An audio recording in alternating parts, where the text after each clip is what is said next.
Hey everybody, this is Evan with the Brainiac. You're not going to want to miss this episode. Something really surprising happens. But this is me changing all the filters in my Kinetico water system. This is a string pre-filter. I have a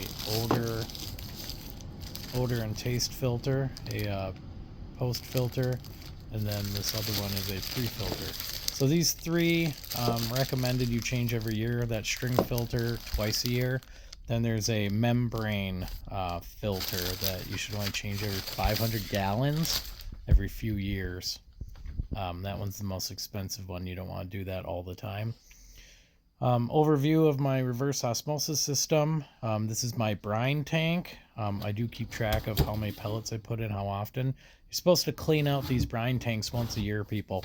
I'll leave a comment of the link to that video. I show you how to do that. But once you see how nasty it is on the bottom when all that salt gets out of there, you're going to want to clean yours. And if you haven't done yours ever, or maybe it's been 5 years, maybe you moved into a house and didn't know you should clean it, you should probably clean it. So that valve going up to nowhere, that releases the pressure after you drain everything out. And I'm going to be walking you through everything that I do here. This is a pretty low maintenance system. I moved into a house that had this pre-existing. I called Kinetico. They came out, gave me a free run through, showed me how to work everything, explained how everything went. It only supplies my basement refrigerator water, my upstairs refrigerator water, and a little faucet already on my sink. So all these tubes just go to 3 drinking water faucets. So take that off. You got your pre-filter. The middle one you don't touch, and the one on the right is the taste and odor. So the string filter I'm going to do first, and that's where they put the 500 gallons. So that middle membrane, you don't have to change out till that gets up to 500. So it's going to be a while. And they tell you not to change that one very often. So this, you want to let all the water out. Take the pressure off by hitting the valve, and I'm going to show you. But this is that string filter coming out. They give you a, I believe it's silicone stuff to put on the inside to make a seal. Real easy to twist and pop off the filter cartridge holder where all the water goes in to get sucked through the string filter. Wait till you see the old one. It's only 6 months old and it's gonna look nasty. So this is the stuff that comes with the filter. You just apply it on the inside. And once they take the old one out, you can see where the old silicone was. So this is on, and we want to twist that till it goes to bypass. Should have twisted to the left, but you can twist to the right. All the way around. Once it gets to bypass and no more water is going to be feeding into the system, it's going to be going through. So then you can go ahead and take all your filters and things off without water spraying all over the place. Or so I thought. A little foreshadowing. So figure out in the back here, there is a valve that you twist, and that's what takes the water out of the small tank there to be able to get the string filter off without water spraying everywhere. So twist that. It's going to shoot water through next to into the drain, whatever you can manage, as long as that's not spraying all over your walls. Doesn't let much out until I twist that valve right here. Now it's all going to start dumping out.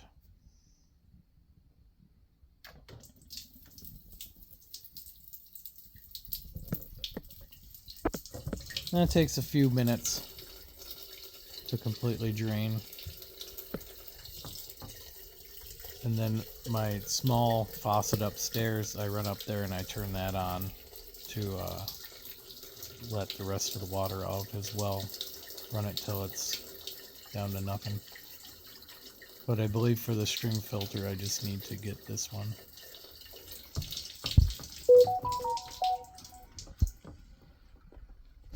Drain, drain, drain. Let this go for a few minutes. That's probably after 2 or 3 minutes. And that's good enough. Well, here we go. Just a little twist. And it just pulls down. And watch out, because it is full of water. So it's not just a piece of plastic you're bringing. It's the water, too. When I brought it down, I started to carry it over to the sink, and I kind of dropped the filter in, and all the water splashed up over the side. So that wasn't very smart by me. Don't do that. Hold the filter out of it as you walk away. Dump it out, and I'm going to show you that string filter, just nasty. That's after just 6 months. And that's city water coming in, what comes out of the city water. And that's also after it goes through the brine tank. So you can imagine what's in there. But here's the old compared to new. So you don't want to wait a whole year on that. You want to change that out every 6 months. And I don't even honestly use that much drinking water through the fridge or through the faucet tap water. So I already put the silicone in the string filter, I believe. And then so you just push it up onto the... There, I'll even show you, huh?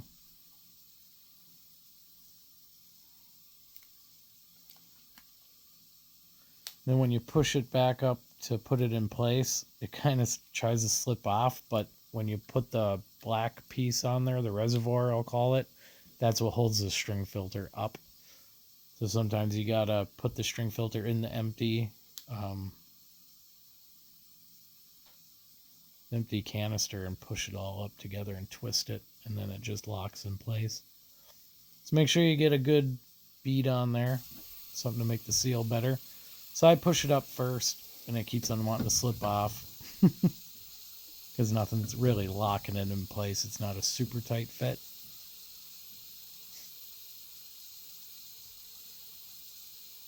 But once you push that reservoir on the bottom, that's kind of what holds it into place.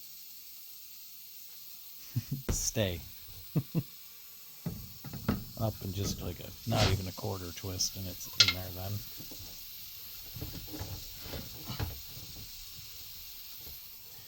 This whole maintenance routine, once you get the filters at home, I mean, it takes probably 10 minutes once you're good at it, if you're not filming it and explaining everything as you go. So here we go. We're going to take off that pre-filter. Everything's shut off, right, and good to go. So as soon as I take that off, you imagine a little water is going to come out. So here we are. Just get it ready, and you just kind of push it on.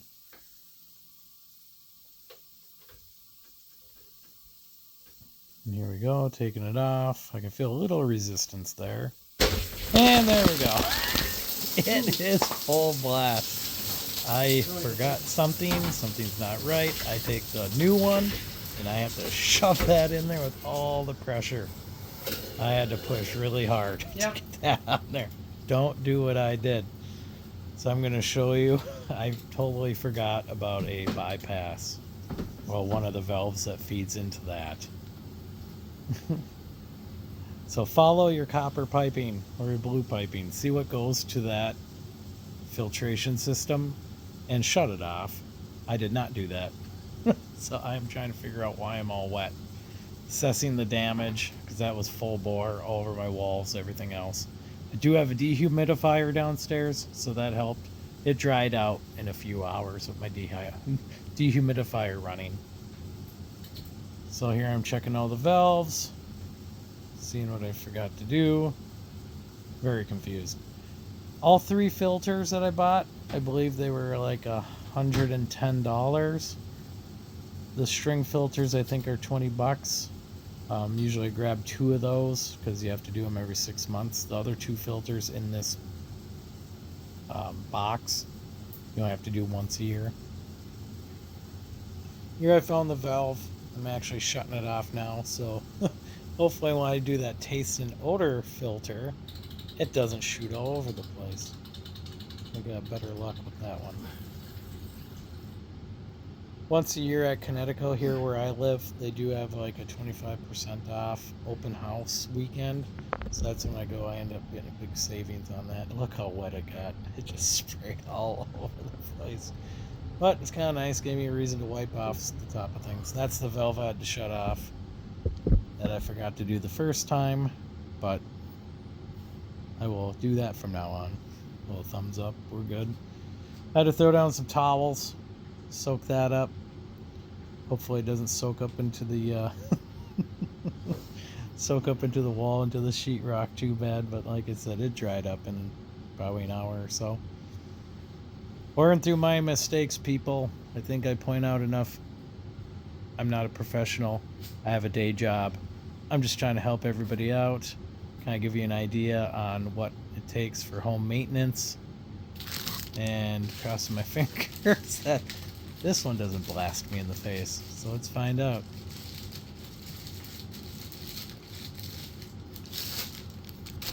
I'm getting all ready just in case I have to do the fast swap again. A little nervous. That one's a little tougher to grab, especially with wet hands. And the canister's wet now.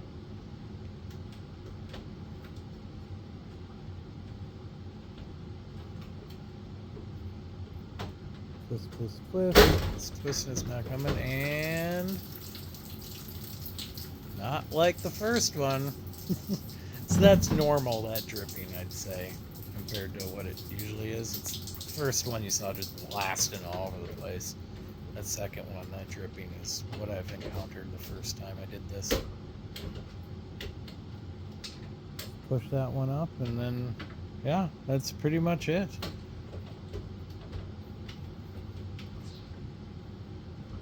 So hopefully, check out my other videos. If you like this, like, subscribe, share. Try to, as soon as I do some maintenance stuff, I like to videotape it.